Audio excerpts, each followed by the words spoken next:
Parliament ఎన్నికల code కూర్చున్న నేపథ్యంలోనూ ఖమ్మం ఉమ్మడి జిల్లా వ్యాప్తంగా కూడా అంతర్రాష్ట్ర చెక్ పోస్టులు ఏర్పాటు చేశారు పోలీసు అధికారులు. మరోవైపు చూసుకుంటే మాత్రం అంతర్రాష్ట్ర సరిహద్దు ప్రాంతంలో ఉన్నటువంటి 12 చెక్ పోస్టులతో పాటుగా జిల్లా చెక్ పోస్టులు చూసుకుంటే కనుక వచ్చేసి అవి ఒక 15 వరకు కూడా జిల్లా చెక్ పోస్టులు ఏర్పాటు చేయడం జరిగింది. మొత్తానికైతే మాత్రం ఖమ్మం సరిహద్దు ప్రాంతంగా మరోవైపు ఆంధ్రప్రదేశ్ కూడా ఉండడంతో ఒకవేళ ఆంధ్రప్రదేశ్ ప్రాంతం నుంచి వచ్చే ప్రయాణికులు కావచ్చు, వాహనాల దగ్గర నుంచి కూడా ప్రతిదీ కూడా పోలీసులు వాళ్ళ యొక్క నిఘాలతో మొత్తం ప్రత్యేకంగా అన్నీ కూడా అనువున చెకింగ్ చేస్తున్న నేపథ్యం ఉంది. మొత్తానికైతే మాత్రం అంటే ఇప్పుడు ఆంధ్ర ప్రాంతం నుంచి ఏ వెహికల్ వచ్చినా సరే క్షుణ్ణంగా పరిశీలన చేస్తూ ఉన్నారు. అది ఒక ఆర్టీసీ బస్సులే కావచ్చు, ఆటోలు కావచ్చు, 2 వీలర్స్ కావచ్చు మొదలుకొని 4 వీలర్స్ వరకు ఏది కూడా వాళ్ళకి వదిలిపెట్టకుండా మొత్తం పూర్తిగా అధికారులు తనిఖీ చేస్తున్న నేపథ్యం ఉంది. మరోవైపు చూసుకుంటే మాత్రం ఇప్పటికే అంటే ఇంటిగ్రేటెడ్ స్టేట్ చెక్ పోస్టులు వచ్చేసి రాష్ట్రంలో ఉన్నట్టు అంటే ఖమ్మం సరిహద్దు ప్రాంతం ఉన్నటువంటి మొత్తం 15 వరకు 12 వరకు ఉండగా మరి ఖమ్మం జిల్లాకు సంబంధించిన చెక్ పోస్టులు మొత్తం కూడా ఓవరాల్గా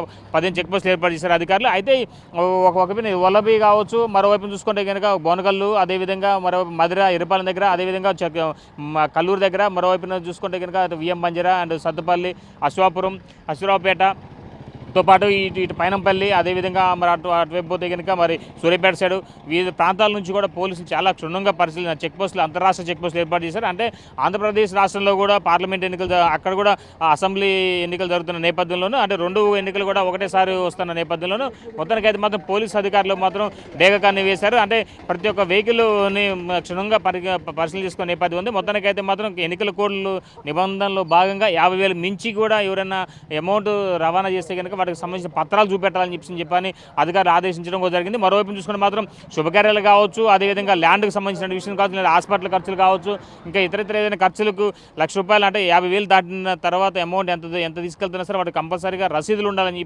చెప్తున్నారు. మరోవైపు చూసుకుని మాత్రం శుభకార్యాలకు వెళ్ళేటువంటి వాళ్ళకి కూడా కంపల్సరీగా పెళ్లి నిమిత్తం సంబంధించినటువంటి లావాదేవీలు ఏదైతుంటాయో అవన్నీ వాటికి సంబంధించినటువంటి కనుక స్థానిక అధికారితో పాటుగా పెళ్లికి సంబంధించినటువంటి ఆధారాలు చూపెట్టాల్సి వస్తుందని చెప్పిన పోలీసు అధికారులతో పాటు జిల్లా ఎన్నికల అధికారులు కూడా చాలా క్లియర్ ఇన్స్ట్రక్షన్ చేయడం కూడా జరిగింది. మొత్తానికైతే మాత్రం ఇప్పటికే ఉమ్మడి జిల్లా వ్యాప్తంగా ఒకవైపు భద్రాద్రి కొత్తగూడెం జిల్లా కావచ్చు, అదేవిధంగా ఖమ్మం జిల్లాలో చూసుకుంటే కనుక సుమారు మొత్తం కూడా ఓవరాల్గా ఉమ్మడి జిల్లా వ్యాప్తంగా మొత్తం 30 చెక్ పోస్టుల వరకు కూడా ఏర్పాటు చేయడం నేపథ్యం ఉంది. అయితే ఈ చెక్ పోస్టులలో ఎక్కడా కూడా అంటే ఎలాంటి వెహికల్స్ వచ్చినా సరే క్షుణ్ణంగా పరిశీలన చేస్తూ వాటిని అధికారులు ఎక్కడికక్కడికే పకడ్బందీ వాటిని అంటే వాహనదారుల దగ్గర నుంచి కూడా ఎలాంటి నగదు వస్తుంది, ఏమైనా విలువైనటువంటి గిఫ్ట్ ఆర్టికల్స్ కావచ్చు, ఇంకితరితర ఏమైనా వాటిని రవాణా చేస్తున్నారని దాని మీద కూడా క్షుణ్ణంగా పరిశీలన చేస్తూ ఉన్నారు. మరోవైపు చూసుకుంటే కనుక ఒకవేళ ఖమ్మం నుంచి మొదలుకంటే ఖమ్మం ఉమ్మడి జిల్లా నుంచి ఆంధ్ర రాష్ట్రానికి ఏమన్నా అంటే బార్డర్లు ఉండడం వలన ఈ ప్రాంతం నుంచి కూడా ఆంధ్రాకి ఏమన్నా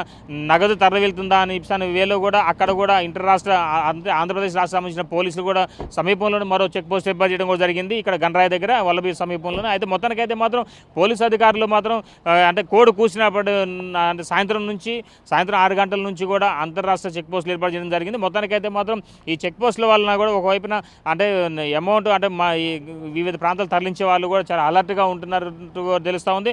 ఏదేమైనా సరే ఈ పార్లమెంట్ ఎన్నికలు మరికొన్ని రోజులు జరుగుతున్న నేపథ్యంలోనే మొత్తానికైతే మాత్రం పోలీసు అధికారులు మాత్రం క్షుణ్ణంగా పరిశీలన చేసుకుంటూ ఎలాంటి అంటే నగదు తరలించే వాళ్ళు కాదు, విలువైన వస్తువులు తరలించే వాళ్ళు కావచ్చు, ఇతర వాళ్ళందరూ కూడా వాళ్ళు ఒక పరిగణలో తీసుకోవడం జరుగుతుంది. మొత్తానికైతే మాత్రం ఏదన్నా అమౌంట్ భారీ ఎత్తున కూడా 50,000కి మించి కనుక తరలిస్తేమో కంపల్సరీగా నగదుకు సంబంధించినటువంటి రసీదులు ఉండాలి, లేదా ఏ కార్యక్రమాన్ని తరలించాలని దాని మీద సంబంధించి ఆధారాలు ఉండాలని చెప్తున్నారు ఉన్నత అధికారులు. ఇది కొంత తాజా పరిస్థితి. సంపత్తో భాస్కర్, బిగ్ టీవీ, వల్లభి.